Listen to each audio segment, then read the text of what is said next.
Sayyidah Khadijah sudah paham tugas suami dan sudah sepakat menjalani misi berumah tangga yang sama.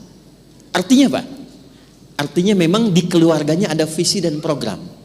Gitu, kita turunkan. Visinya apa? Program atau misinya apa? Paling gampangnya begini. Maaf Bu ya. Ibu dan suami sudah pernah belum ngobrol duduk sama-sama, itu bahtera rumah tangga mau dilayarkan kemana? Jalur mana yang mau ditempuh? Begitu dulu.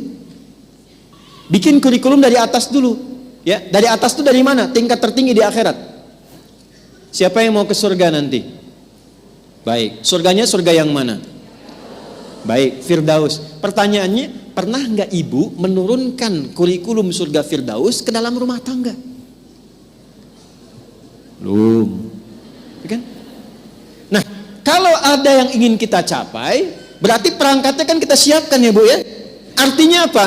Karena ada tujuan pokok yang ingin diraih, Anda mempersiapkan. Nah, sekarang kita sudah yakin betul setelah meninggalkan dunia, puncaknya ingin ke surga. Surganya mana? Firdaus. Apa perangkat menuju surga Firdaus itu? Itu yang diturunkan. Karena itu, setiap ada kata surga di Quran, itu bersanding dengan amalannya. Dan amalnya itu berupa karakter Bu, yang semua bisa menjalaninya. Contoh, apakah ke surga Firdaus hanya kalangan para ulama saja? Tidak. Ustadz saja ustadzah?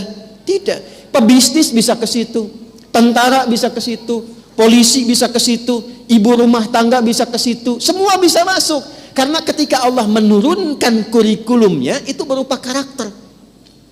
Turun Quran surah kedua 3 ayat 1 sampai 9 itu. Qad aflahal mu'minun. Orang beriman itu akan dijamin sukses dan bahagia. Puncaknya apa? Ketika masuk ke penghujung ayat yang tadi saya sampaikan, alladzina yarithunal firdausa hum fiyha khalidun. Orang-orang ini di dunianya itu sudah jelas program hidupnya. Dia konsisten di situ dan dia menjadi calon penghuni surga Firdaus yang sedang berkehidupan di bumi. Jadi ada calon penghuni surga Firdaus yang sedang berpetualang di bumi. Apa cirinya? Alladzina hum fi salatihim khasyi'un. Kalau salat bukan sekedar pengen salat, tapi pengen khusyuk salatnya. Kalau sekedar salat, surga yang lain sudah ada. Tapi kalau pengen ke Firdaus, tahapan sholatnya tingkatkan sampai mendapatkan kekhusyuan. Maka selama hidupnya dia berusaha belajar supaya mendapatkan kekhusyuan dalam sholatnya. Dia bisa menjadi seorang dokter, dia bisa jadi seorang perawat, tapi ketika sholat nikmat sholatnya karena dia berusaha mencapai itu. Lanjut, walladzina hum 'anil lagwi mu'ridun walladzina hum lizzakati fa'ilun. Selama hidup dia berusaha zakat. Kalau ingin berzakat, mungkin nggak keluar zakat kalau tidak ada yang dizakati? Mungkin nggak? Zakat itu berupa harta atau kasih sayang? Harta.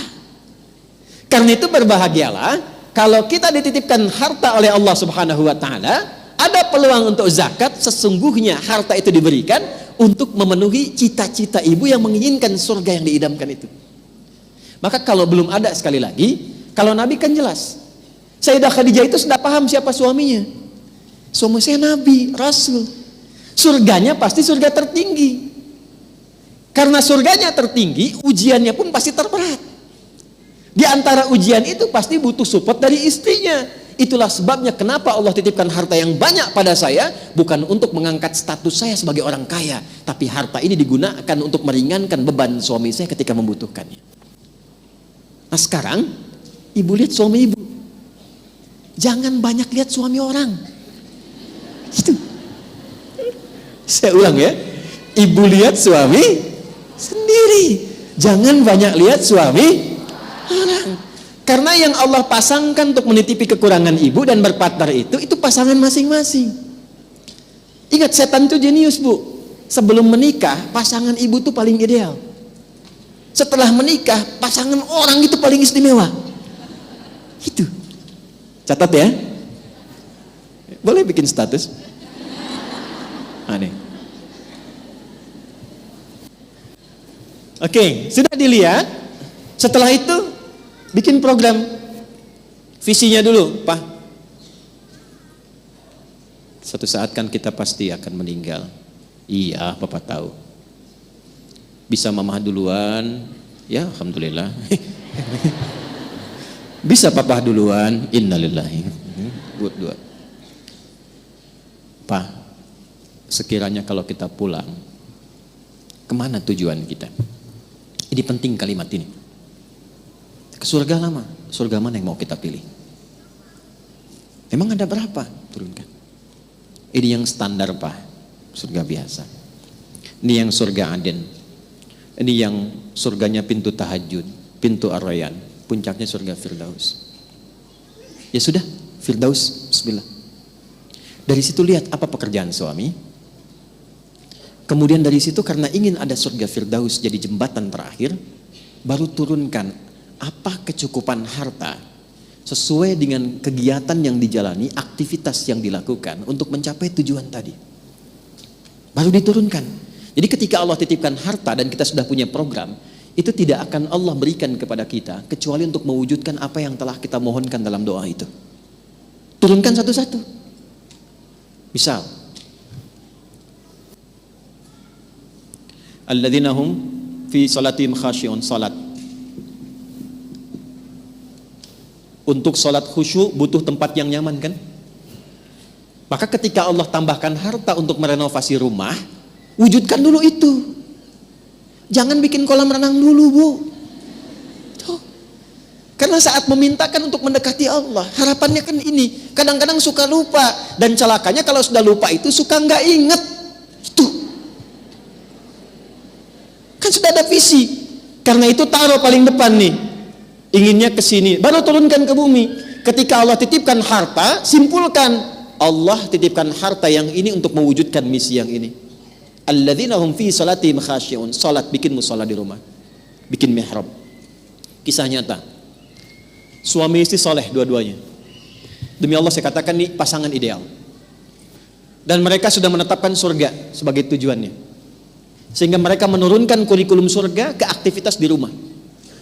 Termasuk di harta, di sikap, kasih sayang, perhatian. Tiba suami karena lelah dalam pekerjaan, pulang ke rumah malam, itu terlambat bangun, istri bangun duluan. Kalau kita misalnya ingin visualisasikan, 2:30 biasa bangun, ini jam 3 suami belum bangun. Istri sopan, tunggu dulu mungkin lelah. Begitu sudah lewat dari batas rakaat yang biasa dibaca, batas ayat yang biasa disampaikan dalam sholat, yang diduga kalau ini terlambat lewat sekian, itu kehilangan nanti witirnya sampai ke fajar. Maka perhatikan cara istri mengingatkan dengan senandung, dengan syair yang sangat indah dan tidak melukai sedikit pun. Pak,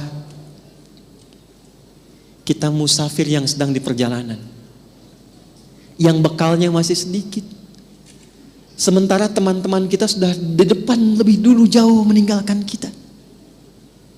Pak, kita takut bekalnya sudah habis dan kita kehilangan perjalanan dan tidak menyusul teman-teman kita di sana.